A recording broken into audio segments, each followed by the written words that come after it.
Most people, when confronting a narcissist, make the same critical mistake. They try to reason with them as if they're engaging with a psychologically integrated individual. This is a costly miscalculation. A narcissist isn't governed by reason, empathy, or truth in the way most people are. Their actions are not rooted in the pursuit of mutual understanding or relationship harmony. Instead, their behavior is governed almost exclusively by the pursuit of something far more primal, narcissistic supply. If you don't understand this, you'll forever be caught in a psychological chess game where you don't even know the rules. Now, what do I mean by narcissistic supply? It's the psychological fuel they feed on: attention, admiration, validation, control, and sometimes even your suffering. It doesn't compensate for a deep, unacknowledged inner void. They can't afford to look inward because what they would find there is unbearable. So instead, they construct a mirror out of other people, one that reflects back their fantasy image of superiority, perfection, or victimhood. Your role in their mind is to reflect that image. The moment you stop playing that role, they experience what psychologists call narcissistic injury, a threat to their illusion of self.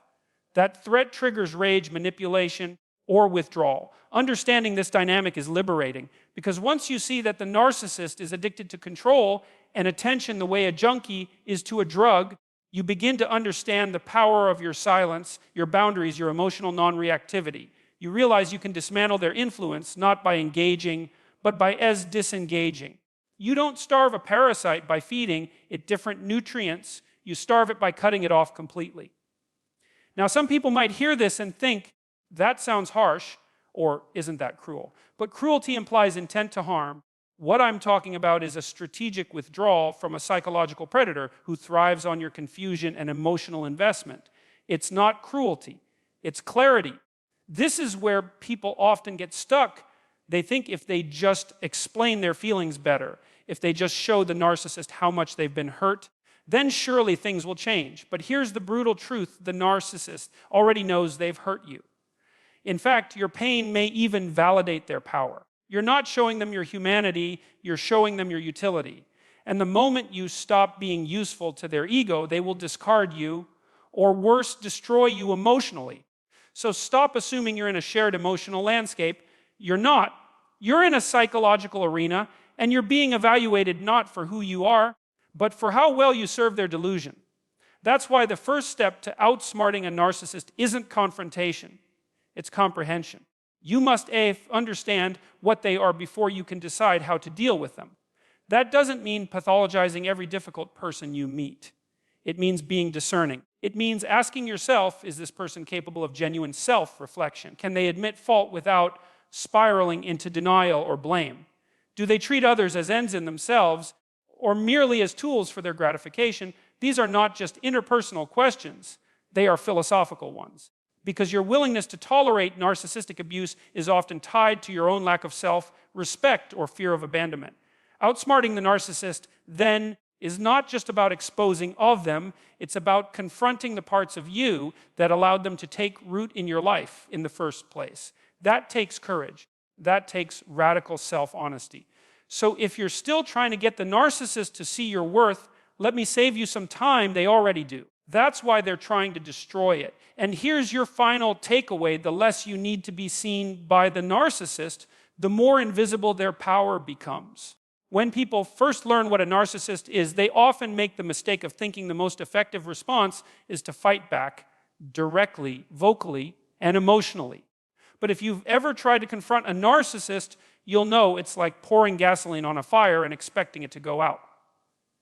Every emotional reaction you give them, no matter how righteous or justified it feels, becomes fuel for their ego.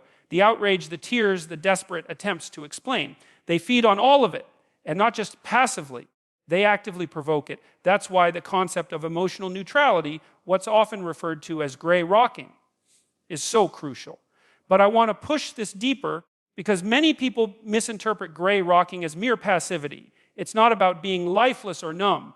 It's about exercising strategic emotional detachment. It's about deliberately withdrawing your psychological energy from a person who seeks to manipulate it. That's not passivity. That's power channeled through control. Here's what makes this so psychologically complex. Narcissists are not looking for peace. They are looking for control. And conflict oddly enough, is one of their favorite tools. If they can't secure admiration from you, they'll settle for fear. If they can't earn your praise, they'll provoke your rage. In their twisted logic, your emotional reaction, any reaction, is evidence of their importance in your life. So when you stay calm, when you refuse to engage, when you no longer perform the emotional dance they expect of you, they become disoriented. You break the pattern, and more importantly, you take away their leverage. Now, this doesn't mean you become robotic or emotionally shut down across the board. You don't do this with people who are capable of real connection. But with a narcissist, it is precisely your humanity, your empathy, your responsiveness, your willingness to explain. That becomes the currency they exploit. So you begin to reclaim your power the moment you stop explaining yourself to someone who is committed to misunderstanding you. The psychology behind this is rooted in the narcissist's fear of irrelevance. You have to remember, they derive their sense of identity from external sources. Without attention, they begin to unravel internally. That's why going gray rock is so much more effective than yelling, arguing, or pleading. Because when you show no visible reaction, when you're emotionally flat, unbothered, and disengaged, you mirror back to them the thing they fear most, their own insignificance. And this is where we move from tactics to philosophy.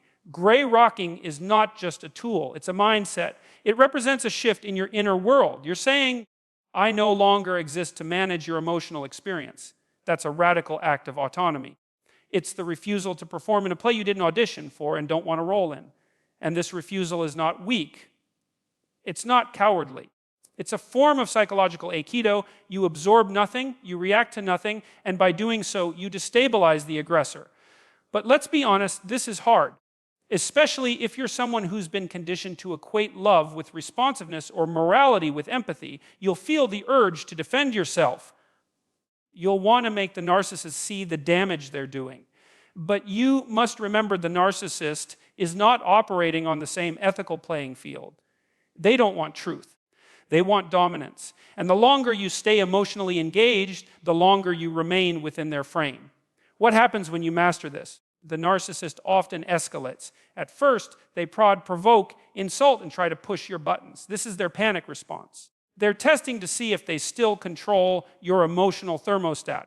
But if you hold the line, if you remain unshaken, eventually they either lose interest or self-destruct trying to regain control. In either case, you win. Not in a triumphant, gloating way, but in a quiet, dignified, sovereign way. And I want to emphasize this: going gray rock is not about becoming less. It's about becoming untouchable psychologically, emotionally, spiritually. It's about stepping off the battlefield entirely, refusing to play the narcissist's rigged game, and choosing instead to stand in a place of deep internal stability. And from that place, they can no longer reach you. So here's the truth you need to carry forward. The less you react, the more they reveal. And in that space of stillness, you reclaim everything they tried to take. One of the most disturbing things you'll notice when dealing with a narcissist is that the truth seems inverted. You'll find yourself being accused of things you never said, motives you don't hold, and behaviors that don't resemble your own at all. It's surreal. It's disorienting. And if you're not grounded in your own sense of reality, it can lead to a kind of psychological vertigo. But this inversion isn't accidental. It's tactical. It's called projection. Projection, in the clinical sense, is when a person attributes their own unacceptable thoughts, feelings, or behaviors to someone else. For the narcissist, this isn't just an occasional psychological hiccup. It's a core survival mechanism because they cannot face their own flaws without threatening their entire ego structure. They cast those flaws onto others. If they're manipulative, they'll call you manipulative. If they're lying, they'll accuse you of dishonesty. If they secretly feel inadequate, they'll do everything they can to make you feel small. This isn't just gaslighting, it's weaponized self-denial. But here's the shift in thinking that can give you the upper handing. What they project is a map. It reveals what they're afraid of. It shows you where they're weak, where they're gnawed and wounded, and where they're hiding. It's like watching someone unconsciously reveal their battle plan while believing they're in control of the narrative. Most people respond to this by getting defensive, by trying to explain, clarify, or correct the lie. But that's exactly what the narcissist wants. Because when you're defending, you're not thinking strategically. You're not observing. You're reacting, and again, reaction is their currency. What if instead you treated their projections as data points? What if you took a step back and said, this isn't about me at all. This is them revealing who they are, clumsily but consistently. Once you make that shift, you stop taking their accusations personally. And that is the moment when you stop bleeding emotional energy. You're no longer hooked by their bait. You're analyzing, not absorbing. Let me offer an example. Say a narcissist accuses you of always needing control. That seems like an attack, but it's not. It's a confession. They need control. They fear losing it. And now they're projecting that internal panic onto you. If you recognize this, you can make decisions with clarity instead of confusion. You can predict their next move. You can document patterns. You can prepare responses that are rooted in logic rather than emotion. And that, frankly, unnerves them, because the narcissist's power depends on your confusion. Take away the confusion and their illusions collapse. Now, let's go one layer deeper. Why does this work? Because at the philosophical level, the narcissist is at war with reality. They reject the truth because truth threatens their false self. But reality doesn't bend forever. It pushes back. And the person who is aligned with truth, however painful it may be, is always operating from a position of long-term strength. The narcissist, on the other hand, is always on the run from themselves. And projection is just their most immediate form of escape. So how do you use this insight practically? First, you observe without reacting. Take the bait. Don't personalize their accusations. Second, you document. Narcissists will often revise history, deny what they said, claim they meant something else, twist conversations to make you doubt your memory, keep records. Trust your patterns, not their words. Third, when the time comes, whether it's in a legal setting, a relationship boundary, or even just a moment of clarity within yourself, you reflect their projection back to them. Calm-rectly, without heat. It's not about shaming them. It's about letting the truth stand naked in the room where it becomes undeniable. This is not an easy process. It requires emotional discipline, self-knowledge, and sometimes a painful detachment from the fantasy of who you thought this person was. But the reward is profound. You begin to see clearly. You stop being the scapegoat in someone else's drama, and you reclaim your ability to discern what is yours and what is theirs, psychologically, emotionally, and ethically. So remember this: every time a narcissist tells you who you are, they're actually revealing who they are. And when you stop defending yourself against their projections, you start defending the truth. Most people, when they finally come to grips with the presence of a narcissist in their life, want immediate closure. They want to call it out, set a firm boundary, and walk away with a clear conscience. But the unfortunate truth is that narcissists don't respond to clarity. They respond to control. They thrive in open conflict, especially when they're positioned as the victim, and when you confront them directly. When you try to set hard lines in broad daylight, you give them something concrete to attack, distort, and manipulate. That's the paradox. The more overt and righteous your boundary appears, the more visible it becomes as a target. So instead of charging the front door, the more effective path is often the side entrance. Quiet, subtle, calculated. You set boundaries not by announcing them, but by living them. You don't tell the narcissist you're done playing their game. You stop playing it without telling them you've left. You don't declare independence. You have become independent in thought and action. This kind of psychological withdrawal confuses them because it offers no leverage point. No drama, no reaction, no narrative they can weaponize. And that confusion, that unpredictability is your advantage. This isn't about manipulation. It's about strategic detachment. And there's a moral difference. Manipulation is when you deceive someone to control them. What I'm describing is the art of disengaging from someone who is already manipulating you quietly, so as not to trigger their next psychological ambush. Think of it like controlled chaos. You start subtly introducing friction into the system. You stop explaining yourself. You become emotionally unpredictable. You become boring when they want drama and calm when they want rage. And through this quiet resistance, their control begins to erode. Now, this requires something that isn't often discussed: patience and a high tolerance for discomfort. Because we're taught to be emotionally transparent, to stand up for ourselves by declaring our truth. But with narcissists, that becomes a liability. They take your transparency and use it against you. They twist your honesty into confession. So instead of handing them a script they can distort, You offer silence and behavioral consistency. You let your actions become the boundary, not your words. And here's what happens when you do this effectively. They start to unravel, not all at once, and not obviously at first. But the foundation of control begins to crack. You'll notice they probe more, ask odd questions, try new tactics, push different emotional buttons. That's because the old pattern isn't working. Your silence, your calmness, your refusal to perform, it disrupts their internal map. They don't know how to respond. And in that confusion, they start revealing more of themselves. They become less composed, less strategic, and often more desperate. You'll hear people say, if you don't say it directly, how will they know where the line is? But you're misunderstanding the nature of narcissistic dynamics. This isn't a debate club. This is a psychological power struggle. And in that landscape, clarity of action always outweighs clarity of speech. The narcissist knows where the line is.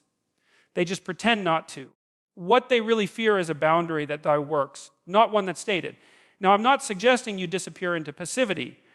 On the contrary, I'm advocating for a different kind of assertiveness, one that doesn't rely on confrontation, but on consistency. You stop answering texts. You stop justifying decisions. You start leaving earlier, showing less, giving less. You communicate through omission, not explanation. And that silence becomes a wall they can't climb because there's nothing to grab onto. The psychological principle behind this is containment. You contain your energy, you contain your emotions. You refuse to be dragged into their chaos. And in doing so, you reclaim authorship over your inner life. You stop being a character in their story and start writing your own. This kind of quiet resistance is difficult. It can feel unnatural, even dishonest, especially for those of us raised to believe that truth must always be spoken aloud. But in this context, restraint is a higher form of truth. It's the truth protected, not performed. And that is what narcissists cannot touch. So remember this, when you stop feeding the narrative, the narcissist loses the script, and without a script, they lose control. It's easy to assume that if you can just gather enough evidence. Emails, text messages, screenshots, eyewitness accounts. You'll finally be able to expose the narcissist. You'll unmask them. Everyone will see what you see. Justice will prevail. But here's the brutal truth: exposure is rarely the kill shot we imagine it to be. In fact, it's often a trap. Why? Because narcissists are masters of narrative warfare. They don't just lie.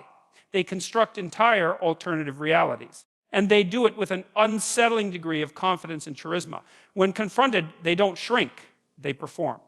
They reframe. They turn the accusation into an opportunity to play the victim, to cry manipulation, to accuse you of betrayal. The very act of trying to expose them becomes the new weapon they use against you. This is what makes the narcissist so dangerous in social systems. Families, workplaces, friend circles. They don't need to convince everyone, just enough people, a few allies. A seed of doubt, a counter-narrative. And the moment they succeed in splitting the audience, they win. Because now it's no longer about what's true. It's about what seems true. And the narcissist thrives in that ambiguity. That's their arna. So rather than focusing your energy on trying to expose them, the more effective, and frankly, more liberating. Strategy is to withdraw from the game entirely. Let them have the spotlight. Let them posture. Let them talk. But you walk away, not because they're right, but because they're irrelevant. Exposure assumes they still matter. But healing, real healing, begins when you no longer need them to be wrong in public in order for you to be right in private. That's not weakness.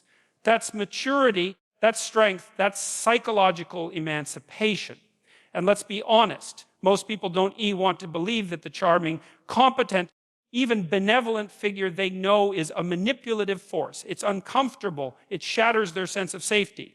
So they default to the easier conclusion that you're overacting, that there are two sides to every story, that maybe the truth lies somewhere in the middle. That's the narcissist's best case scenario, when people confuse fairness with neutrality. But evil, real psychological evil, doesn't live in extremes. It lives in that fog, that ambiguity, that willingness to see both sides. Even when one side is predatory, you have to resist the urge to plead your case in that courtroom. Because it's not a courtroom, it's theater.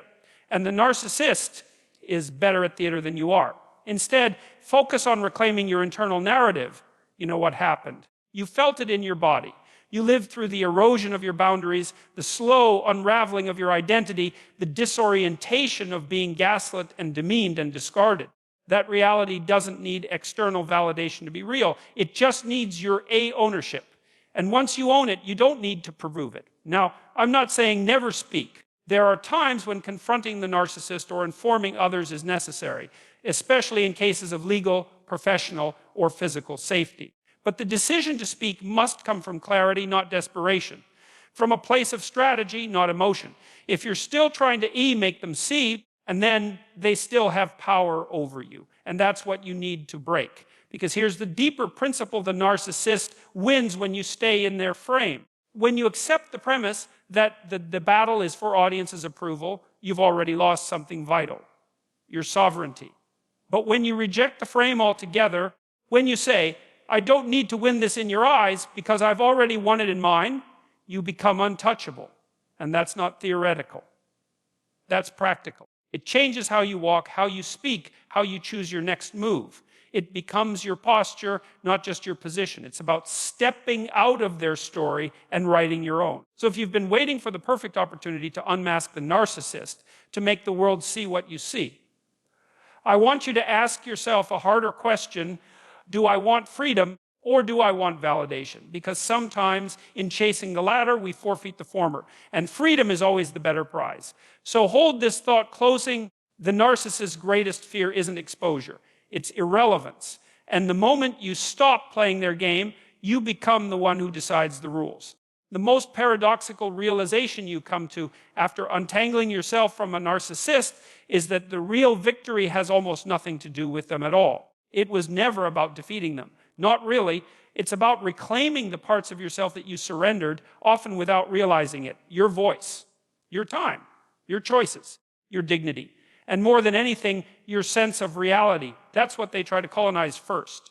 When you live under the influence of a narcissist, whether overt or covert, you begin to organize your life around them, around their moods, their praise, their punishments. You become hypervigilant, constantly scanning for cues, adapting, explaining, walking on eggshells. Slowly, imperceptibly, you lose the ability to discern where they end and you begin. And that erosion isn't just psychological. It's existential. You lose your shape in the world. And so the hard work is to rebuild that shape, to reintegrate the self that was fragmented through chronic invalidation. And that's not something you accomplish overnight. It's not as simple as going no contact or setting boundaries, though those are essential first steps. It's a long, often brutal process of learning to trust yourself again, to recognize that your perceptions are valid, that your emotions are information, that your boundaries aren't selfish, they're sacred. Now, here's where the deeper challenge comes in. Narcissistic abuse doesn't just distort your view of you-them. It distorts your view of you. You start believing you're too sensitive, too emotional, too dramatic, too difficult, because that's the script they handed you. And if you've been living inside that script for years, rewriting it feels dangerous, even disloyal, because the narcissist's ultimate manipulation is to convince you that the cage is home. But here's a difficult truth that must be faced with courage. They don't leave quietly, not physically and not psychologically. Even after you've gone no contact, even after the relationship ends, their voice often lingers in your mind. You second guess your instincts. You hesitate to act. You carry shame that doesn't belong to you. That's what makes Hilo complex. It's not just an escape from a person. It's an exorcism of an internalized worldview. So what does healing actually look like beyond the buzzwords? It looks like discomfort, like rebuilding trust in your own nervous system, like noticing that familiar pull toward chaos and resisting it, like sitting in silence long enough to hear your own voice underneath the noise, like forgiving yourself for not leaving sooner, like understanding that strength doesn't always feel like strength. Sometimes it feels like shaking hands and sleepless nights. But over time, something remarkable happens. Your attention begins to shift. You stop scanning for danger and start scanning for truth. You begin to differentiate between people who feel familiar and people who feel safe. And you realize they are often not the same. You start setting boundaries not as acts of retaliation, but as acts of reverence for yourself, for your peace, for your future. And maybe most powerfully, you stop needing to prove anything to anyone. not even yourself. You stop asking for permission to exist on your own terms. That is freedom. But it's not loud. It's not dramatic. It's quiet, solid. You become someone who no longer dances for approval, who no longer shrinks to maintain peace, who no longer explains your worth. Because you've already decided it, and that decision becomes your foundation. Now, let's be honest, this isn't a fairy tale. The wounds don't disappear. The scars remain, but they don't define you. They remind you of what you survived, what you learned, of what you'll never accept again. And that memory, if used wisely, becomes a form of strength no one can counterfeit. It sharpens your discernment, it deepens your empathy, and it teaches you how to protect the most sacred thing you own, your autonomy. So if you're in that place now, if you're rebuilding, relearning, reclaiming, remember this: healing isn't about returning to who you were before the narcissist. It's about becoming someone stronger than they ever imagined you could be. That's the outcome they never planned for. And that's the victory they can never touch.